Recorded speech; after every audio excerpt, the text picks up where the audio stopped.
All right, so maybe you're thinking about dipping your toes into the world of EIS. The enterprise investment scheme, Yeah, exactly. It's one of those things you hear thrown around. especially when you're looking into. Yeah, when you're looking into investments and stuff and you want to understand all those tax benefits and, all that. Right, and how it all actually works, because Exactly. it can get a little complicated. It can be a bit of a maze. So, Yeah. so we're diving deep today into EIS. And, you know, think of it this way, right? Like, imagine a friend comes to you super excited about a business idea, but they need funding. Well, EIS is kind of like you being that friend, but with some pretty sweet tax perks thrown in for you. Yeah, it's a win-win, really. And to give you the official definition, EIS is a UK government scheme, basically a tax relief scheme designed to encourage investment in small, high-growth companies. So it's not just about any company, it's very specific, right? Very specific, and there's a reason for that. Okay, so let's talk about why EIS even exists. Okay, so picture this. You've got all these brilliant entrepreneurs bursting with innovative ideas, but they need funding, right?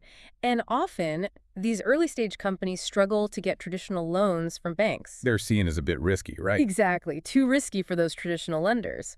So that's where EIS swoops in. It makes you, the investor, way more appealing to these companies by giving you those tempting tax breaks. So it's kind of like a safety net for investors and a boost for these startups. Exactly. And it's been incredibly successful. Since it was launched back in 1994, it's helped raise over £30 billion for something like 37,000 businesses. Wow, that's a huge impact. Uh, Okay, but let's get down to the nitty-gritty. How does it actually work in practice? all right, let's imagine a tech startup, right? They're developing this revolutionary app, something totally groundbreaking. They need funding to get it off the ground. And let's say they tick all the boxes they're unquoted, have less than 250 employees, under £15 million in assets. So they fit the criteria, and I come along wanting to invest. Exactly. You invest, they get their funding, and everyone wins. You get those tax reliefs we were talking about, and they get the fuel they need to grow. So it's all about supporting those early-stage ventures that could really shake things up. Absolutely. And it's also worth noting what types of businesses aren't eligible. Yeah, okay, because that's interesting too. Why are some companies excluded?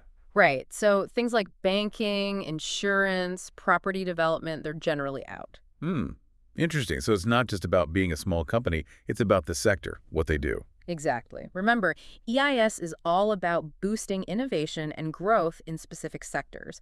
These excluded areas usually have more established ways to get funding. Okay, makes sense.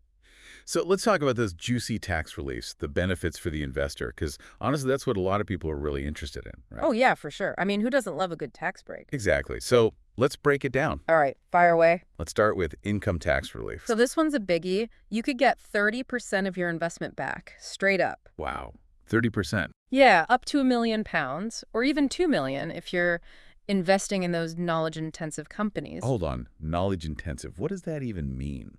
Great question. These are the companies pushing the boundaries, developing new technologies like in AI or advanced robotics. The real cutting edge stuff. Exactly. Or even companies working on clean energy solutions, things like that.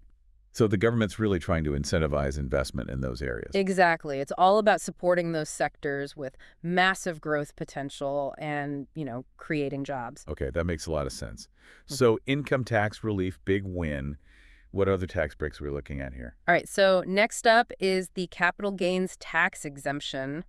This one's a real beauty.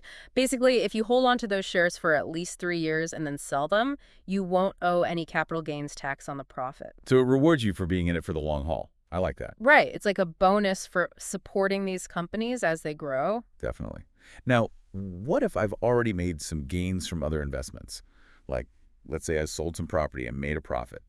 Do I just get slammed with a massive capital gains tax bill? Not necessarily. That's where the CGT deferral relief comes into play. Clever, right? Tell me more about this. So instead of paying that capital gains tax right away, you can reinvest that profit into an EIS-eligible company. Oh, so I can defer that tax payment. Exactly. It's like getting a tax-free loan to invest in something new and exciting. You only pay the CGT later when you eventually sell those EIS shares. That's incredibly smart. I mean, it almost sounds too good to be true. Are there any downsides or risks I should be aware of with EIS? Well, like any investment, there's always some level of risk involved. These are early stage companies, so there's always a chance they won't succeed. Right, so you could lose your investment. That's a possibility. But EIS has a bit of a safety net. Loss relief. If your investment doesn't work out, you can offset those losses against other income or capital gains you've made. Okay, so it softens the blow a bit. Exactly. It's not a total loss, which is reassuring. That is reassuring. But what about thinking long term, planning for the future? Hmm. Does EIS offer any benefits when it comes to inheritance? It does. EIS investments can have significant inheritance tax benefits. Currently, you get 100% inheritance tax relief after just 2 years. Wow, so if I were to pass away, those EIS shares wouldn't be subject to inheritance tax. Exactly, not currently, but there's a change coming in 2026. Oh, okay, what's happening then? From April 2026, only the first £1 million worth of your shares will get that 100% relief. Anything above that will only get 50% relief. Ah, so that's something to keep in mind for those bigger investments. Absolutely. It's always worth checking with a financial advisor to see how these changes might affect you. Definitely. Now, before we get too carried away with all these benefits, it's important to remember that not just any company or any investor qualifies for EIS, right? That's right. On the company side, they need to meet certain criteria. They need to be the right size, age, and engaged in those specific qualifying activities we talked about earlier. Right, like those knowledge-intensive companies, for example. Exactly. And for you, the investor, you can't be an employee or director of the company you're investing in. So no insider deals. Nope. You got to be a truly independent investor. Makes sense. Yeah. Keeps things fair and transparent. But, sometimes you hear people say that EIS mainly benefits wealthy investors. Yeah. What would you say to that? Well, it's true that higher rate taxpayers might see a bigger benefit from that income tax relief. Because they're paying more tax to begin with. Exactly. But the scheme itself is open to anyone who meets the criteria.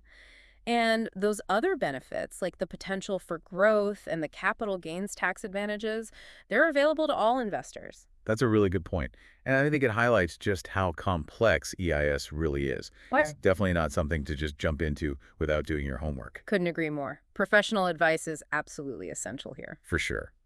But as we wrap up our deep dive into EIS, I want to leave our listeners with something to think about. All right, let's hear it. When you invest in these innovative companies, you're not just investing in their success. You're investing in a future that's shaped by groundbreaking ideas and solutions. That's a powerful way to put it. Right.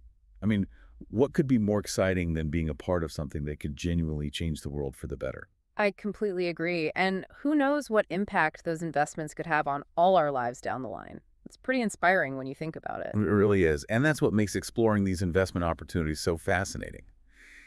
EIS is just one piece of the puzzle, but it's a pretty crucial one.